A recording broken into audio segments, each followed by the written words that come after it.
Welcome back to Sunday Square Off. A statewide vote next fall could force APS and other Arizona utilities to dramatically boost their use of renewable energy sources. The vote isn't a sure thing. Tens of thousands of signatures are needed to get it on the ballot. APS doesn't care, though. It is squashing this ballot initiative like a bug. Joining us to explain this latest power play by the state's most powerful company, Ryan Randazzo. He covers utilities for the Arizona Republic and is at the legislature right now. Good to see you again. Thanks. So let's start at the beginning. What is this proposed initiative and who's behind it? Well, the proposed initiative would dramatically increase the amount of renewable energy that utilities like APS need to use.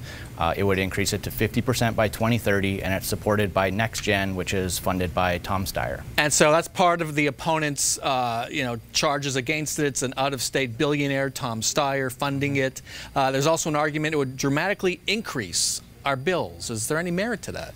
Well, it's helpful to think of APS in this analogy as the lazy teenager. And you can think of the lazy teenager. The lazy teenager. Follow me here. Okay. And renewable energy is doing the dishes. Okay. Pretty much everyone agrees we need to take care of the dishes, but APS doesn't want to do it unless they get their allowance. So we even have a Republican Corporation Commission now that wants to increase renewable energy. APS has agreed to the previous renewable energy standard back in 2005, 2006, but they want to make sure that they get paid when they build solar power plants or wind power plants. In comes this ballot initiative, and it just doesn't propose doing the dishes, but also the laundry, mopping the floors, and APS is concerned they're not going to get their allowance. So they've tried to do an end run around this ballot initiative. Okay. The lazy teenager. Okay, I'm not going to forget that. So, and that's basically why APS has decided to just kill this in the cradle. Yeah, they've just decided to, rather than argue this on its merits, they've decided to just get rid of the penalty for not meeting a renewable energy standard that comes about through a constitutional amendment, which is what this ballot measure would do. Okay, so instead, APS has gone to its friends in the legislature. What's going on there? Well, they strongly support a striker bill that came in and says the penalty for not meeting such a renewable energy standard. So this sort of assumes that the ballot measure gets its required signatures, makes it to the ballot, and voters approve it. If APS didn't meet that renewable energy standard, if it didn't take care of its chores, then the penalty would be $100,000 to $5,000, something that a major company like that could easily afford. And that's it. So in effect, if this did get to the ballot and if it passed, it would be meaningless. They could essentially ignore it. Would this have an impact, though, this bill before the legislature, if the governor signs this, would this have an impact on other efforts to get APS to boost its renewable use?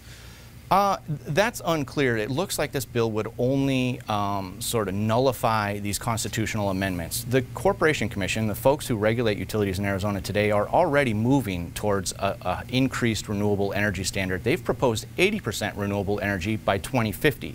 That does include nuclear power, but even if you back that out, they're pushing for more renewable energy than what this ballot measure wants. They just want to do it on a longer time scale. So they would do it out to 2050. They wouldn't rush it as much as this ballot measure proposes to do. Isn't this the Corporation Commission's job, what APS wants the legislature to do? Isn't this the Corporation's job under the Arizona Constitution? It very much is, and the 5 elected Corporation Commissioners have set a renewable energy standard. It was an all-Republican commission that did that back in 2006. It has been debated, it has been litigated by the Goldwater Institute, and the courts have decided that those 5 elected officials have the authority to set renewable energy standards. There's some debate on when the legislature could get involved, but so far the legislature has backed off and allowed those 5 regulators to set these type of standards. Until now. Mm-hmm. All right. Ryan Randazzo, thanks so much. We will keep an eye on that bill.